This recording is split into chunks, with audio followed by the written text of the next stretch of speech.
नमस्कार दोस्तों, मैं लोचन यादव आपके अपने YouTube चैनल लोचन यादव ऑफिशियल पे आपका स्वागत करता हूं। आज हम बात करेंगे, अगर आपका लोन डिफॉल्ट हो गया है, आपको रिकवरी वाले परेशान कर रहे हैं, तो क्या है आपके हक और अधिकार। आपको अपने हक और अधिकार को मालूम रखना चाहिए। आपको जानना चाहिए कि आपके क्या हक हैं और अधिकार हैं। इन्हीं के बारे में हम आपको विस्तार से बताएंगे और इस वीडियो में हम वो सारी चीज आपको बता देंगे इस कि अधिकतम क्या हो सकता है, बैंक एनबीएफसी कंपनी क्या करती है, कहां से शुरू करती है और अधिकतम क्या होता है। इन्हीं के बारे में हम आपको विस्तार से बताएंगे। वीडियो में बने रहिए। वीडियो अच्छा लगे तो चैनल को लाइक शेयर सब्सक्राइब जरूर करिए। देखिए, आपने लोन लिया, आपने लोन ले लिया, अब आपकी ईएमआई बाउंस होने लगी। ईएमआई आप नहीं दे पा रहे हैं, एक पहली ईएमआई, दूसरी ईएमआई, तीसरी ईएमआई, जैसे आप ईएमआई नहीं दे पा रहे हैं, यहीं से सारी प्रक्रियाएं शुरू होने लगती हैं। जब आप ईएमआई नहीं दे पाते हैं तो बैंक और एनबीएफसी कंपनी आपको रिकवरी एजेंट्स के द्वारा आपको फोन कराने लगेंगी और रिकवरी एजेंट्स इतना ज्यादा आपको मेंटली हरासमेंट करेंगे कि आपको लगेगा कि मैं सबसे बड़े गुनहगार मैं ही हूं। तो ऐसी स्थिति में मैं आपको बता दूं, लोन की ईएमआई का डिफॉल्ट होना क्राइम नहीं है। आप क्राइम की श्रेणी में नहीं आते हैं। आप संविधान की नजर में, कानून की नजर में आप अपराधी नहीं हैं। इसलिए इस बात को आप भूल जाइए कि लोन की ईएमआई का डिफॉल्ट होना क्राइम की श्रेणी में आता है। जब पैसे थे तो हम पैसे दे रहे थे, आज स्थिति नहीं सही है, नहीं दे पा रहे हैं, हम जैसे स्थिति सही होगी हम बैंक के पैसे चुका देंगे।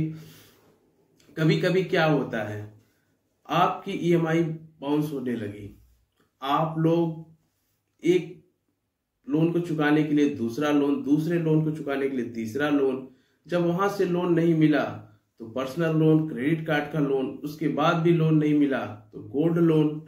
इस तरह करके आप मल्टीपल लोन के दलदल में आप लोग फंसते चले जाते हैं। एक स्थिति ऐसी आती है कि आपकी इनकम से ज्यादा आपकी ईएमआई हो जाती है और आप लोन देने की दशा में नहीं है। अब आपको लग रहा है कि आगे से मेरी ईएमआई बाउंस हो जाएगी, मेरा लोन डिफॉल्ट हो जाएगा, अब क्या करें। अगर ऐसी स्थिति है तो सबसे पहले आप बैंक एनबीएफसी कंपनी को प्रायर नोटिस देंगे। आप बैंक और एनबीएफसी कंपनी को प्रायर नोटिस दे दीजिए। इससे क्या होगा, इससे आपकी सुरक्षा होगी और जब भी आप कोई भी प्रायर नोटिस या फिर कोई भी नोटिस का जवाब दीजिए तो एक कोई लोन का स्पेशलिस्ट एडवोकेट या फिर कोई लीगल एडवाइजर से ही आप बनवा करके प्रायर नोटिस दीजिए। पहला काम, अगर आपका लोन की ईएमआई डिफॉल्ट होने वाली है, आपको लगता है कि मेरे सारे साम दाम दंड भेद मैंने सब कुछ प्रयास कर लिया और अब मैं लोन की ईएमआई देने के लायक नहीं हूं, तो पहला चीज आपको एक प्रायर नोटिस बैंक को देना ही देना है। एक नोटिस आप बैंक को दे दीजिए। प्रायर नोटिस किसी भी एडवोकेट या लीगल एडवाइजर से अपने नजदीकी बनवा करके प्रायर नोटिस बैंक को भेज दीजिए। ये तो हो गया। अगर मल्टीपल लोन के दलदल में फंसे हैं तो हम आपको एक सलाह देना चाहते हैं। एक लोन को बचाने के लिए दूसरा लोन, दूसरे लोन को बचाने के लिए तीसरा लोन, ऐसा कभी मत करिए। अगर ऐसी स्थिति आएगी तो आप मल्टीपल लोन के दलदल में फंस जाएंगे।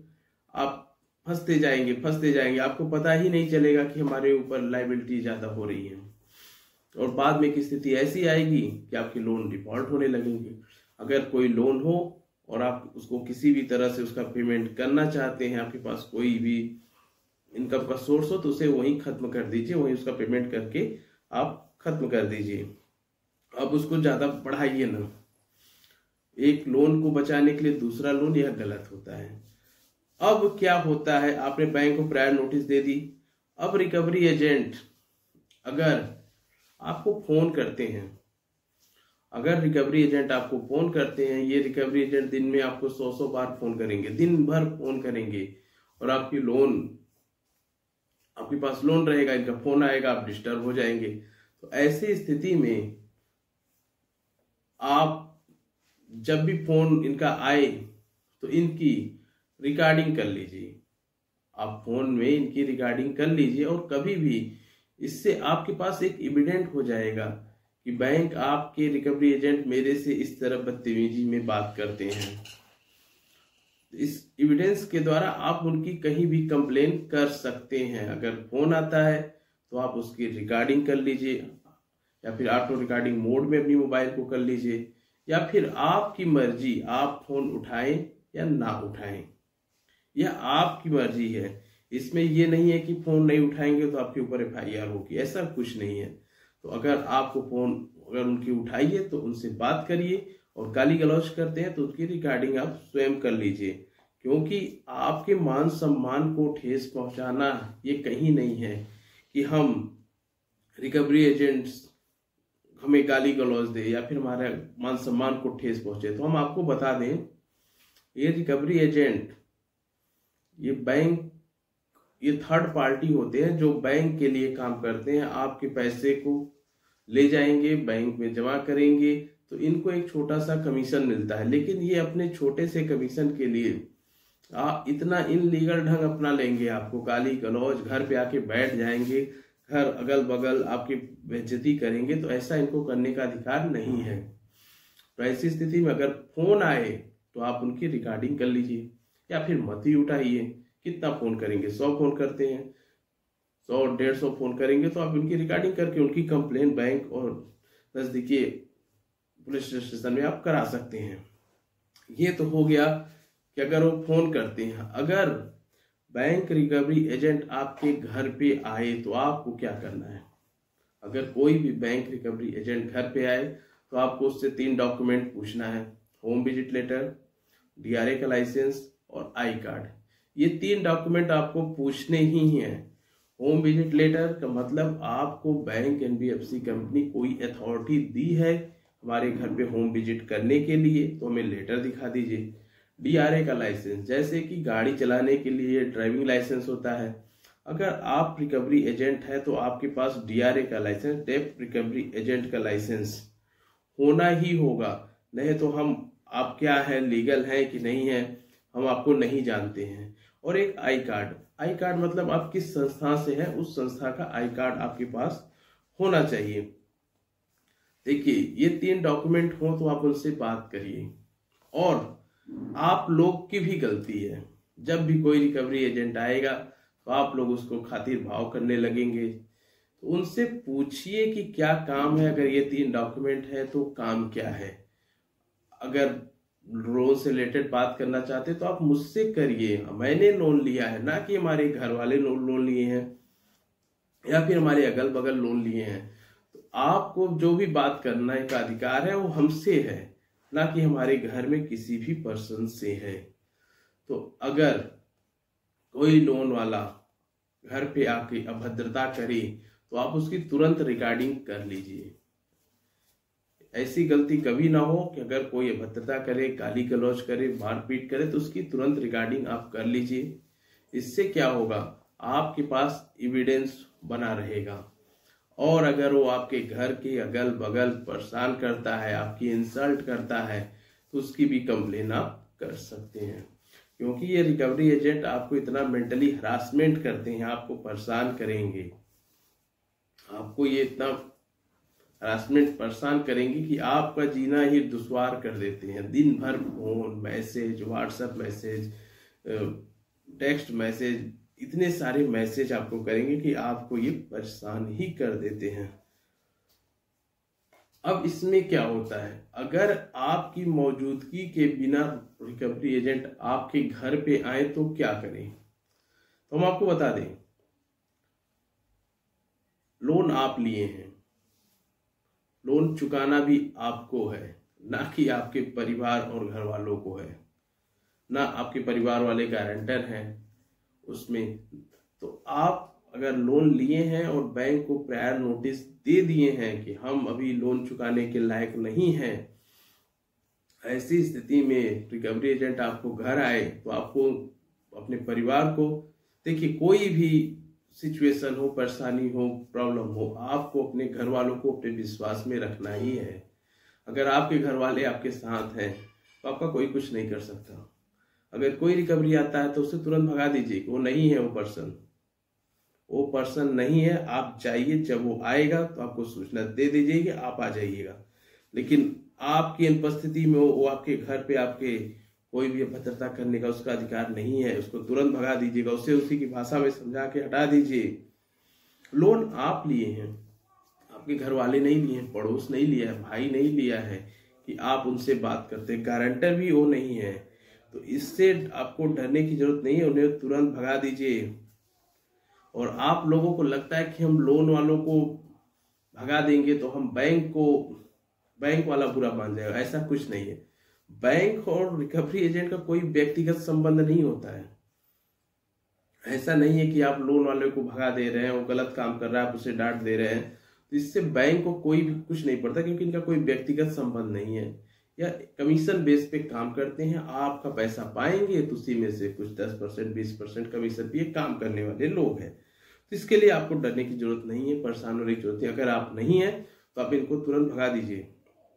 और कभी भी इस जो कॉल आती है स्पैम कॉल आपको नहीं उठाना है, जिसमें खुद ही लिख देता है, तो उस तरह की कॉल आप ना उठाए। व्हाट्सएप कॉल तो आप बिल्कुल ही मत उठाइएगा, क्योंकि व्हाट्सएप कॉल उठाने का मतलब आपके साथ अभद्रता होना तय है।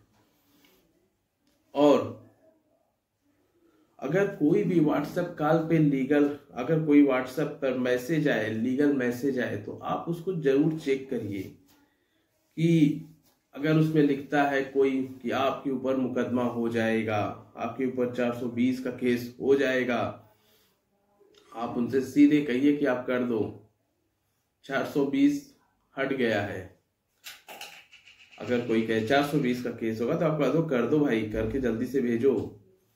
ऐसी स्थिति में रिकवरी एजेंट आपको परेशान करेंगे, क्योंकि साहब आके बैठे हैं, आपका केस है फाइल करने जा रहे हैं, 4 बजे तक में आपका कहें 4 बजे तक अगर पैसे नहीं आए तो केस कर देंगे, तो आप उनसे सीधे कह दीजिए 4 बजे का इंतजार मत करो, अभी केस कर दो।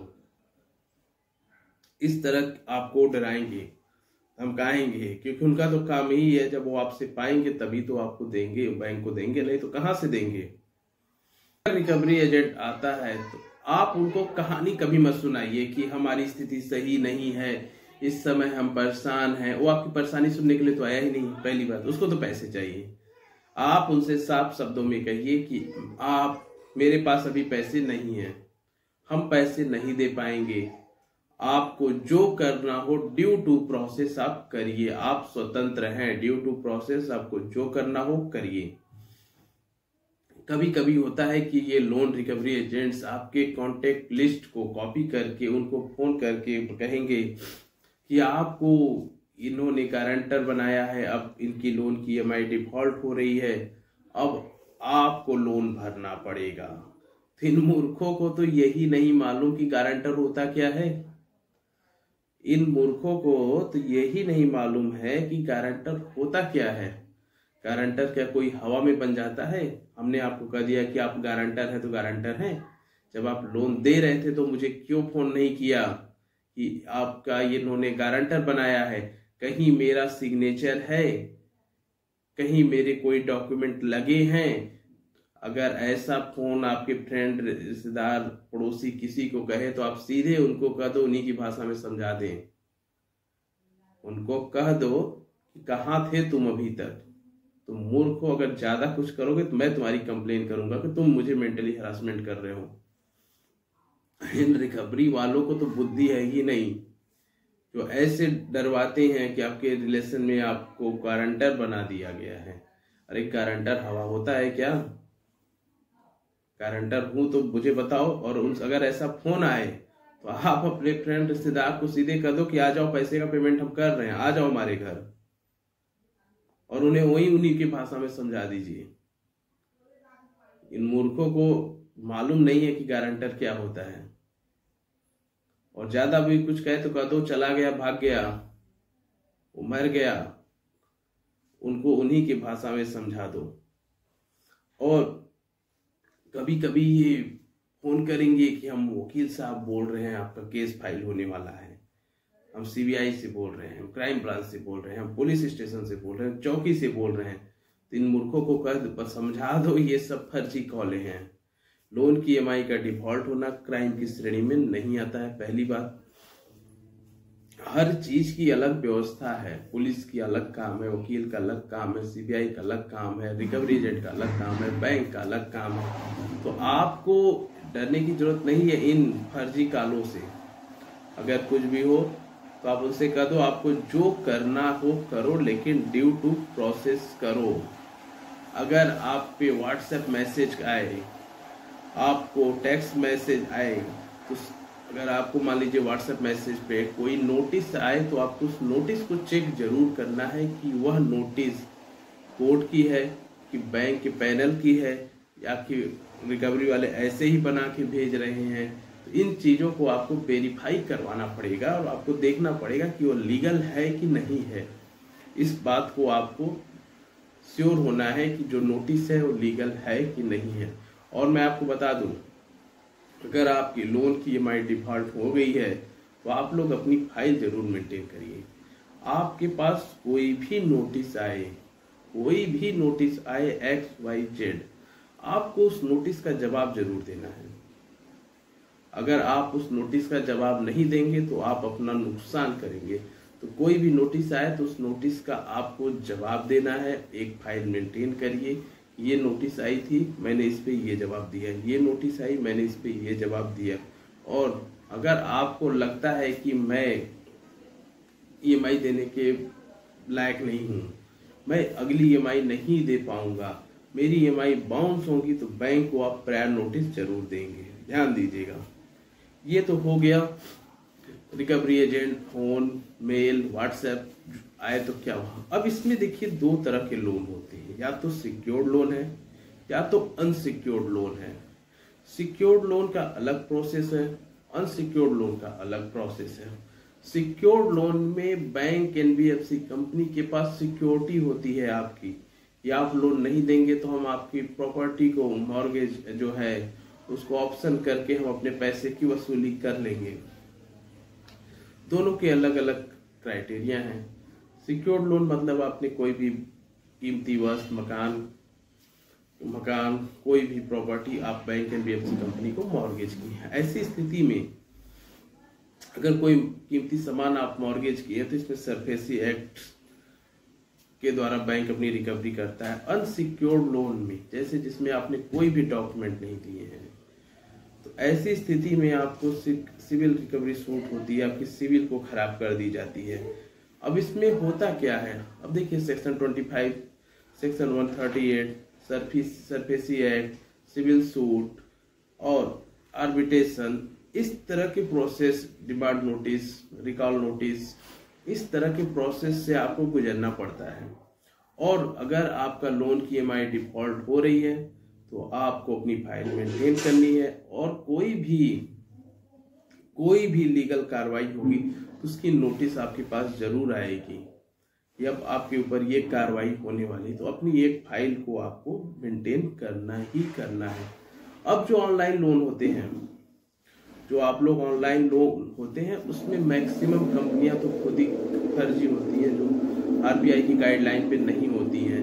तो ऐसी स्थिति में ज्यादा से ज्यादा आपकी सिविल को खराब कर देंगे, आपके पास फोन आने लगेंगे। अगर आप मेट्रो सिटी में हैं तो वहाँ रिकवरी एजेंट विजिट करते हैं, अगर छोटे जगह पे है तो ज्यादा रिकवरी एजेंट विजिट भी नहीं करते, ज्यादातर फोन से ही, और आपकी सिविल को खराब कर दी जाती है।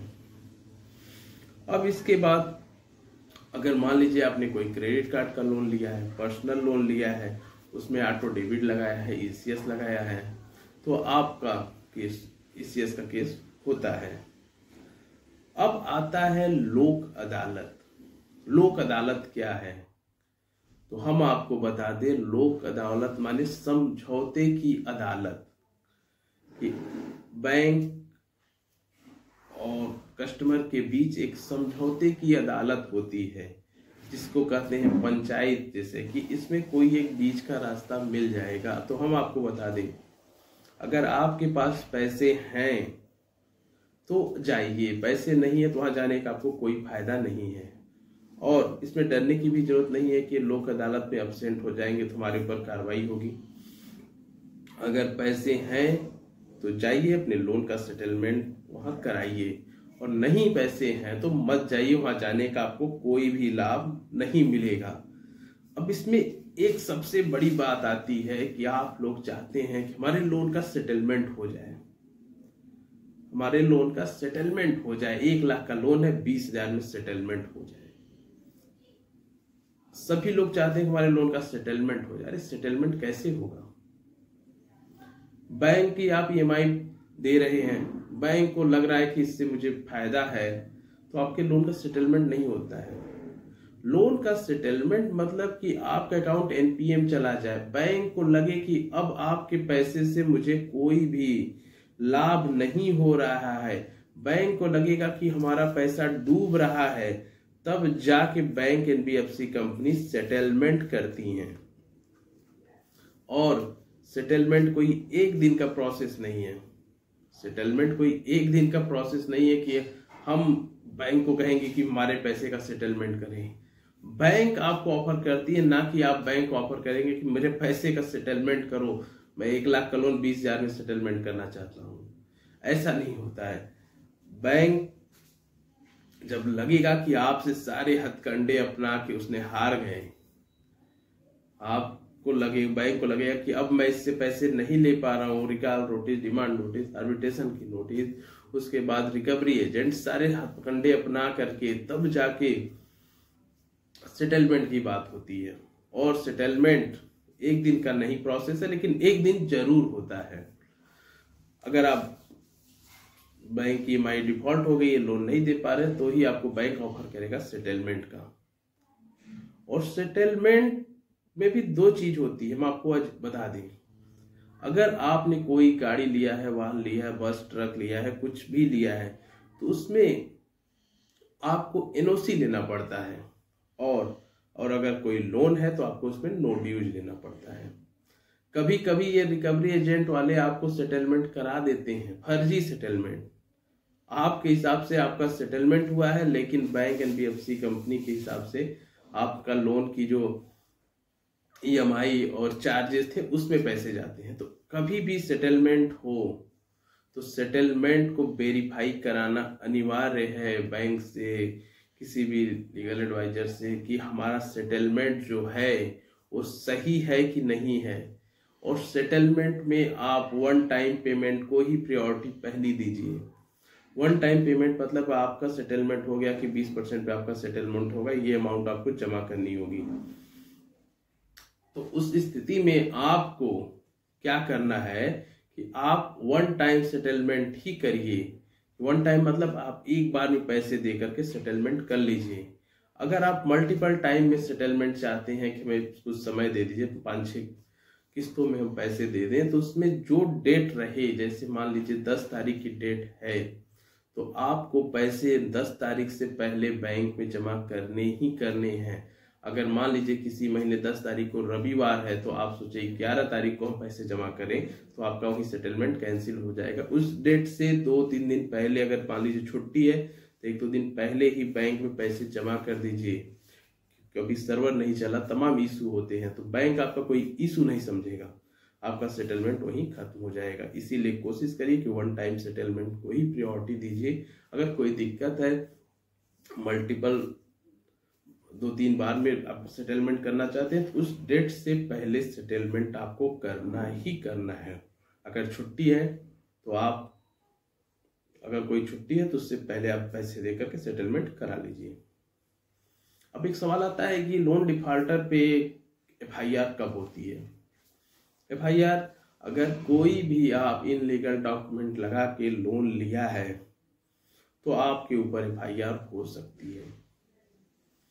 लेकिन कभी कभी ये रिकवरी एजेंट खुद ही पुलिस बन के बैठे रहते हैं, वो कहते हैं आपके ऊपर एफआईआर होने वाली है, तो आप उनसे कह दीजिए कि एफआईआर कर दो, ड्यू टू प्रोसेस, जो करना हो ड्यू टू प्रोसेस आप करिए। अब एक बहुत भ्रम की बात है लोन माफ का।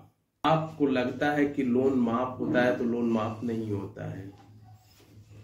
कभी कभी चुनावी समय में लोन माफ होता है तो भी किसानों का लोन माफ होता है, केसीसी लोन माफ होता है, और लोन माफ नहीं होता है।